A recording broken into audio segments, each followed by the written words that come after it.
A contramano.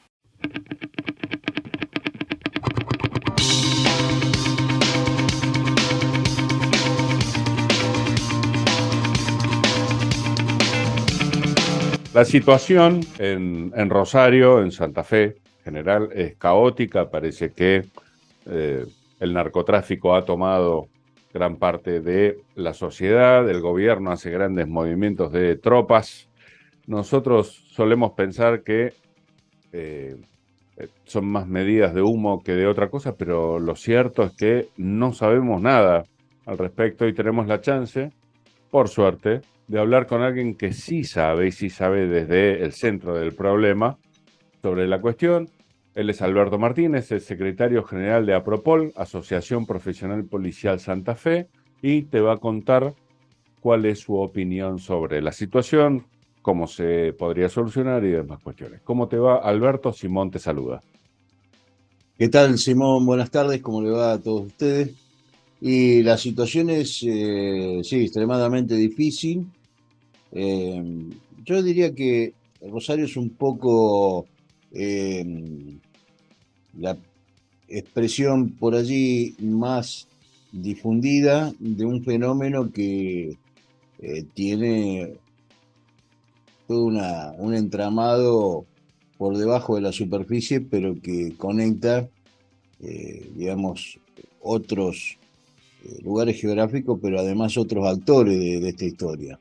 Seguramente, seguramente. Sabes que hace poco hablábamos con un especialista en drogas y decía, si quieren controlar las drogas, fíjense cómo se financian las campañas presidenciales y políticas en general. Digo, esto obviamente hace eclosión en Rosario, pero no estamos hablando de un fenómeno de la ciudad, me da la sensación. Pero ¿qué es lo que pasó? ¿Cuál es el diagnóstico en Rosario? Y sobre todo me interesa tu opinión de cómo se ha ido cegando, cuál fue el rol de la policía dentro de un juego donde hay otros protagonistas, me imagino, pero bueno, me interesa tu opinión, no la mía.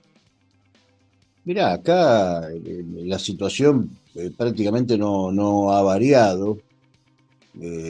Acá han cambiado el ministro de Seguridad de la provincia, de un comisario general retirado que teníamos de nuestra policía.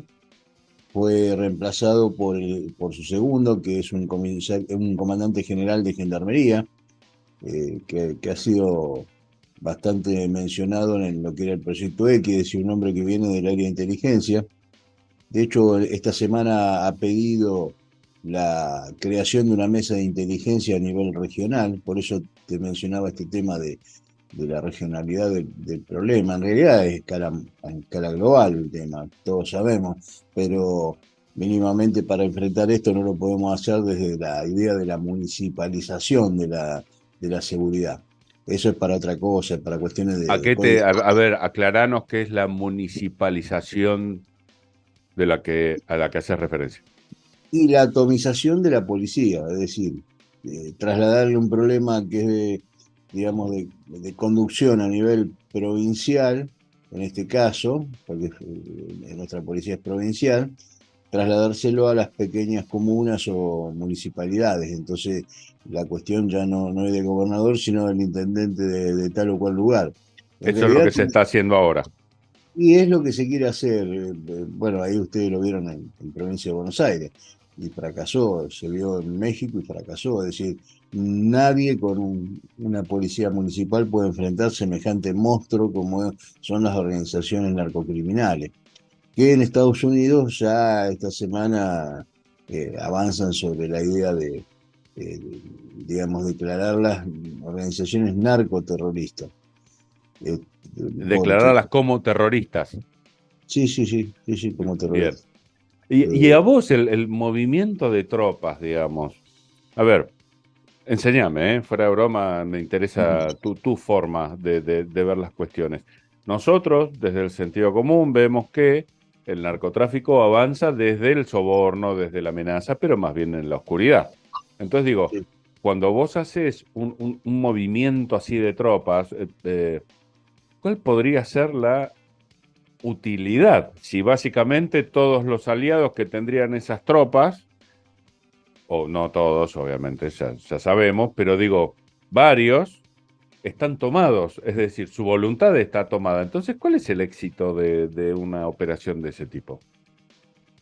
Sí, yo creo que se confunden, se dan manotazos de ahogado. Acá se está siempre pensando en las próximas elecciones.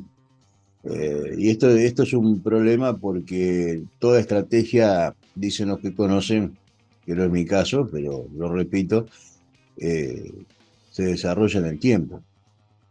Entonces, claro, los tiempos electorales parecen tiempo divino para algunos que quieren ser tal o cual cosa, y lo hablo sin banderías partidarias, esto lo hago pensando en la idea de un bienestar general. Eh, entonces, bueno, claro, se confunden y esos tiempos no sirven.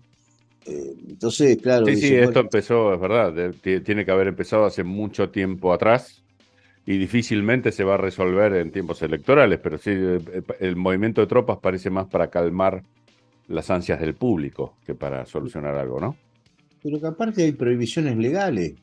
Claro, la prohibición está en la Ley de Defensa Nacional, en la Ley de Seguridad Interior, en la Ley de Inteligencia, son tres. Nosotros tenemos un diseño en cuanto a la defensa y a la seguridad que está muy marcada la diferencia entre ambas. Entonces, esa prohibición expresa que se hizo pensando en los años 70, hoy impide, no digo que esté bien o esté mal, tengo una valoración, pero digo, desde el punto de vista estrictamente legal, no podés utilizar para combatir el delito o conjurar cuestiones de seguridad interior a las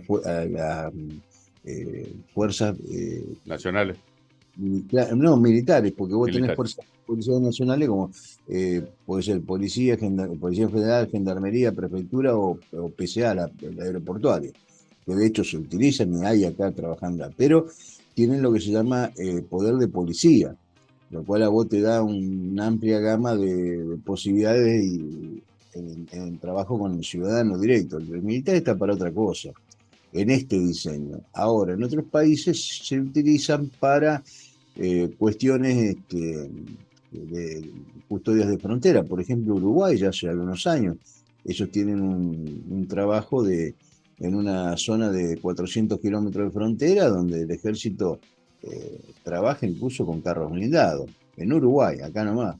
Entonces no hay un marco legal para que las Fuerzas Armadas puedan trabajar en ese escenario. Entonces acá los han convocado para hacer trabajo de una especie de empresa constructora, en este caso uniformada, ¿no? Para abrir calles, para proyectar, incluso tienen problemas, me comentaban la gente de la municipalidad, porque hay cosas que están concesionadas o a concesionarse. Entonces no puede participar el ejército sobre O, se- un... o sea, repasando, porque nosotros no estábamos muy informados sobre el tema, solamente hemos visto los grandes titulares.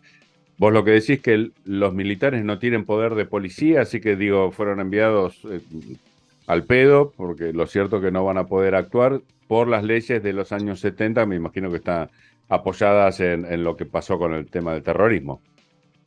Sí, no, las leyes son de época democrática, de esta etapa. No, no, no, por eso, pero pensando en lo que había pasado en Ah, Tucumán en los sí. 70, me imagino. Exactamente, exactamente. Por eso yo hablo del prisma con el que cada uno ve estas cuestiones.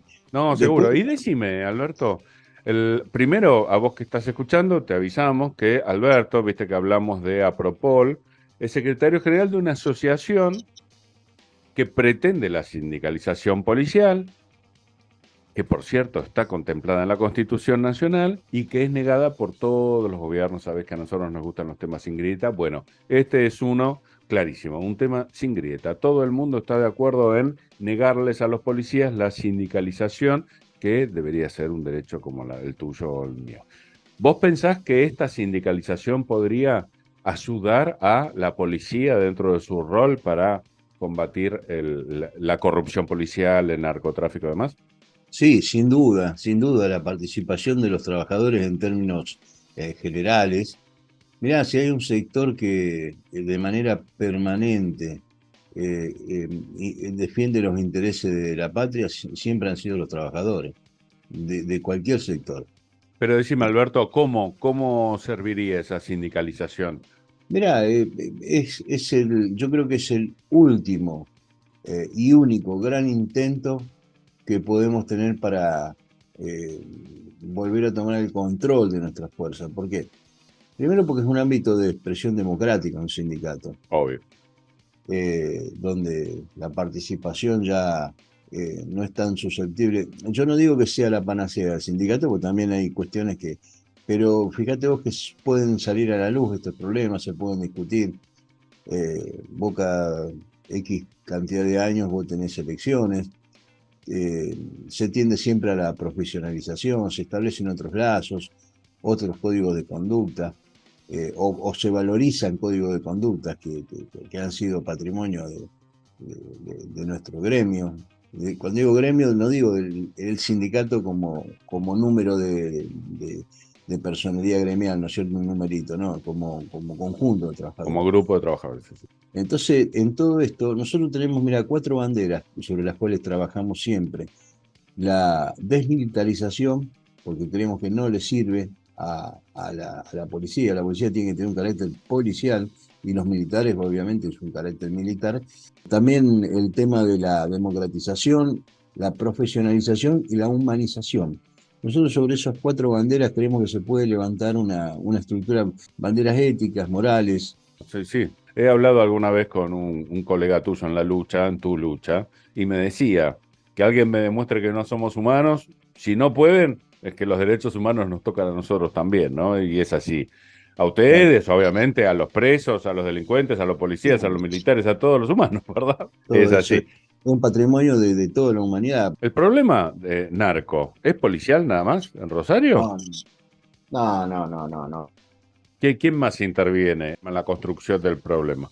No solamente policial, porque vos, digamos, tenés, eh, digamos, sectores que están muy metidos en el tema.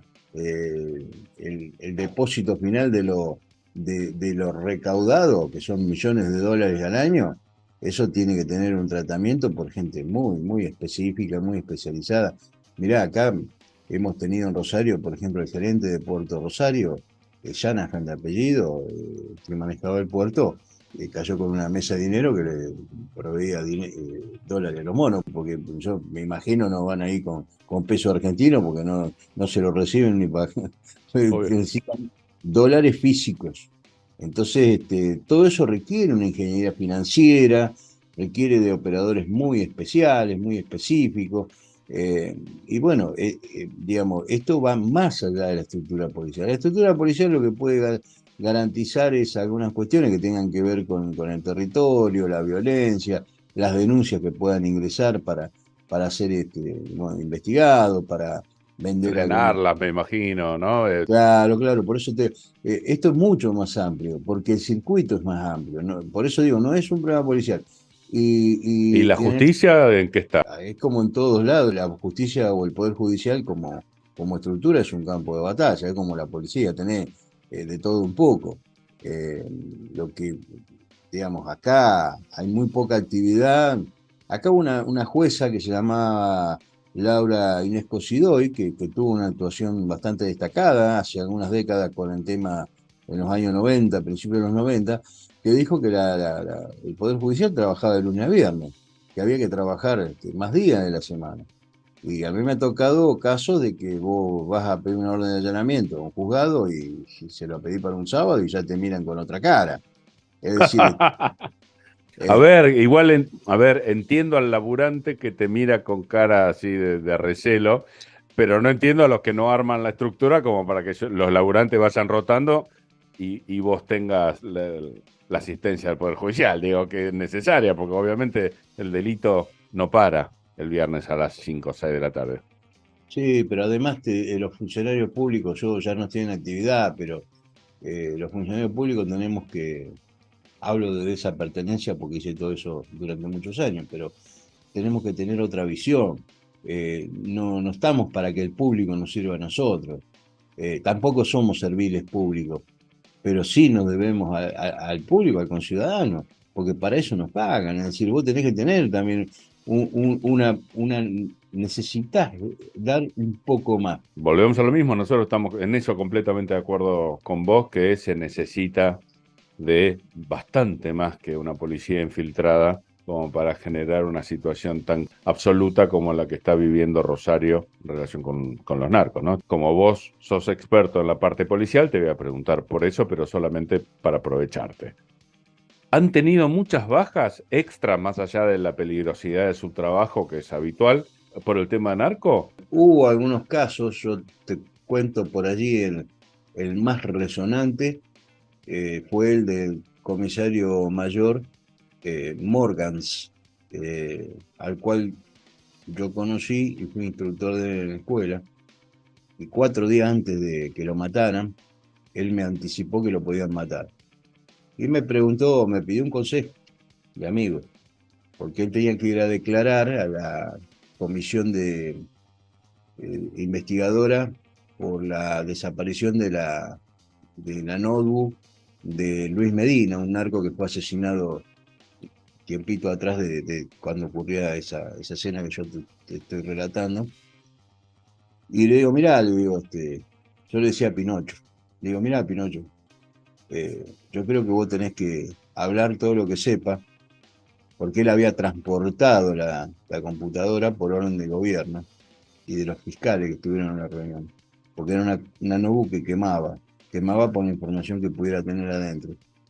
Bueno, Morgan había, por orden de, como te decía, del fiscal, de la jueza de la causa, en realidad una jueza subrogante, porque la jueza no estaba, no quiso aparecer, la jueza de instrucción, eh, después fue eh, suspendida y creo que, no sé si no la terminaron sancionando, ya una vez jubilada la jueza estaba por irse, creo que era el último turno que le tocaba. Bueno, y ahí me dicen, mirá, yo sé que me van a matar. Digo, mirá, creo que tenés que hablar todo lo que tenés que hablar y porque sin hablar valés menos, en términos, Sí, sí, son medio duros, pero ¿se entiende? de compañeros de la policía, ¿no? Bueno, 4 días después, a Morgan, un 10 de junio, a la tarde lo mataron, lo Él que asesinaron. tuvo que decir qué era lo que había pasado con esa notebook. Sí, pero no llegó a la comisión investigadora. ¿Me explico? Sí. Era, era el jefe de investigaciones de la Policía de Rosario, comisario mayor, la anteúltima jerarquía. La notebook después aparece experitada por Gendarmería a posterior y notan la intrusión y la alteración de la Ah, notebook. ok. Fue completo. Lo que pasa es que esto llegaba al gobernador de entonces, Antonio Bonfatti, porque este proceso se da muy claramente, es decir, el narcotráfico acá hubo siempre en escala muy reducida, pero donde se terminan de consolidar las bandas de una manera muy vertiginosa fue a partir del gobierno del doctor Vina y se acentúa descontroladamente en el de Bonfatti y siguen al día de hoy. Es decir, nosotros hace del año 2007 que venimos experimentando esto. Y vos sabés que yo esto lo he comentado incluso en ámbito judicial, en declaraciones que he hecho, nos reuníamos cuando Bonfatti era un diputado más de la lista, acá hay 59, ¿no? Era un diputado prácticamente desconocido, que había sido secretario de gobierno de- del doctor Wiener cuando fue intendente de Rosario. Y claro, me preguntaba, estaba queriendo conocer una opinión sobre el tema del narcotráfico de esto hace muchos años, ¿no? Estoy hablando primera década de este año, de este siglo. Y yo lo que decía, le digo, mira, Antonio, no. Y hay testigos de esto, ¿no? O Sí, sí. sea, no es una cosa cerrada que pueda uno fantasear. Digo, mira, no. Lo que no tienen que hacer es negociar con ninguna de estas bandas porque no la van a poder controlar. Y yo veía que él me miraba de una manera muy, muy particular. Claro, cuando llegaron al gobierno, 2007, nos cambiaron los teléfonos, no nos atendieron nunca más. y de ser de alguna manera consultores ad honorem totalmente, pasamos a ser los enemigos. Y bueno, a la vista está, no es que negociaron, ya habían negociado antes de que nos preguntaran nuestro parecer. Claro. Entonces, claro, uno, viste, puede tener la intención de decirle, mire, se van a equivocar por acá, pero lo que pasa es que, claro, después el análisis geopolítico por allí y el tema del manejo del narcotráfico, incluso como fuente de financiamiento político, va más allá de las fronteras, ¿no? Y yo creo que primó eso y no, digamos, una opinión de buena voluntad que le hayamos dado, ¿viste? Y lo de Medina, bueno, vos me preguntabas por las bajas. La más notoria, la más escandalosa, yo creo que fue la de Morgan, no fue la única, precisamente yo creo que como me lo adelantó él 4 días antes, para acallarlo. Voy a ir a las cosas que dice en la versión taquigráfica de la comisión investigadora que presidió un diputado Acuña de apellido, declaró la mamá de Medina, una vieja militante del peronismo, una mujer que no tenía nada que ver con la cuestión, pero dijo que el hijo había financiado campañas políticas, dio nombre y apellido. No, es tremendo lo que ha ocurrido acá. Por eso te digo que esto es un problema político muy grave, pero lo más fácil es colgarle la galleta al policía. Que Sí, sí, sí, como... totalmente. No, pero ¿sabes qué pasa, Simón? Como vivimos haciendo macana, chiquita, pero macana al fin, algunas macanas grandes también, como no tenemos una capacidad de defensa como puede tener otro gremio, encima si vos hablaste sancionan, esa verticalidad la aplican para ese tipo de cosas, para la censura, para la discriminación, para la vulneración de derechos. Entonces es un sector donde es fértil ese tipo de actividades, crece, ¿viste? Se multiplica y nadie dice nada, prefieren callarse la boca, incluso cuando son sancionados mal o tienen un perjuicio. Bueno, otro caso que podemos mencionar es el de el comisario general Alfredo de Félix, que ya estaba retirado y fue, además del creador, fue un gran referente a nivel nacional de la lucha contra la droga. Un hombre que yo he tenido la oportunidad de trabajar con él y eh, tenía una relación muy estrecha con la Embajada de Estados Unidos, con la sección DEA, y muere misteriosamente en un accidente de tránsito.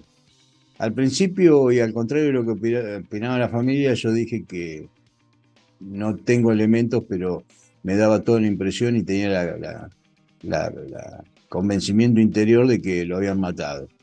Eh, con el tiempo, la esposa, que también es policía ya retirada, a través de los medios me dio la razón. Y después, bueno, otros compañeros, por ejemplo, eh, hay un compañero de la Guardia Rural que secuestró un cargamento de marihuana y después apareció muerto, eh, suicidado en un camino rural, con el móvil. Acá hubo un caso muy resonante, que fue el de la venta a narcolavadores de nuestro Banco Provincial de Santa Fe, los hermanos Rom, Pucci Rom y el hermano. Lavadores de dinero a nivel internacional. Están en cana, uno muerto y el otro en cama. ¿Y le habían vendido al banco de la provincia? Sí, lo vendieron. Después, bueno, ellos se tuvieron que deshacer de... Eso fue en los 90. Lo vaciaron y lo vendieron. Bueno, ¿sabés quién lo vendió al Banco de Santa Fe a los hermanos Ron? El actual gobernador de la provincia de Santa Fe, Omar Perotti. ¿Ya eran conocidos en esa época cuando obtuvieron el banco de Santa Fe? Pero todo el mundo conocía. Y Lo que ya pasa se es que dedicaban al narcotráfico, al claro, lavado. lo que pasa es que son escalas internacionales las que operan ahí. Vos fijate que la privatización de los bancos se dio en una época donde había toda una movida a nivel internacional. Eh, Estamos hablando de años 90, ¿no? Caída del muro. Mirá, si buscan, en internet, Rom es R-O-H-M. José Pucci Rom, es el que murió, creó lo que era la Banca General de Negocio, bueno, y estuvieron a cargo del Banco Santa Fe, es decir, gente que era uruguayo, Pucci Rom. Queda recontra claro lo que vos habías postulado antes, ¿no? O sea, el narcotráfico está dentro de la política de Santa Fe hace varias décadas. Por supuesto, hay todo un circuito internacional.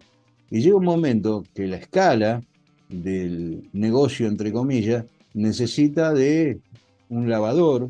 Es que se necesita sí o sí, si no lo puedes gastar. No, tenés que ¿Y para qué delinquiste si no lo puedes gastar? Es así de fácil. Por supuesto, y vos ya necesitas la provisión de dólares físicos, que es lo que hablábamos recién con respecto a este tema relacionado con el puerto de Rosario. Necesitas toda una infraestructura y necesariamente vas a necesitar de las fuerzas que tienen que no permitir que esto ocurra. Es decir, la justicia, la policía, los legisladores, el Poder Ejecutivo, y vos ahí ya entras a ser un factor de desequilibrio del sistema político, porque yo te digo, mirá, te voy a dar para tu campaña 10 millones de dólares y no le doy al otro. Entonces vos tenés 10 millones de dólares de poder más que tu contendiente político.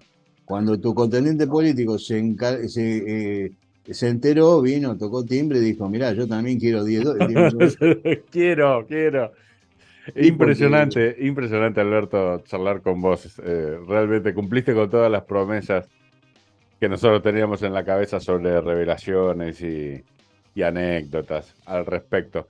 Vamos a charlar muchas veces más, pero bueno, esta charla tiene que terminar en algún momento, si no vamos a estar meses y vos vas a seguir contándonos cosas que nos van a interesar. Te agradecemos todo el tiempo que nos diste tan generosamente, te mandamos un abrazo grande y será hasta la próxima.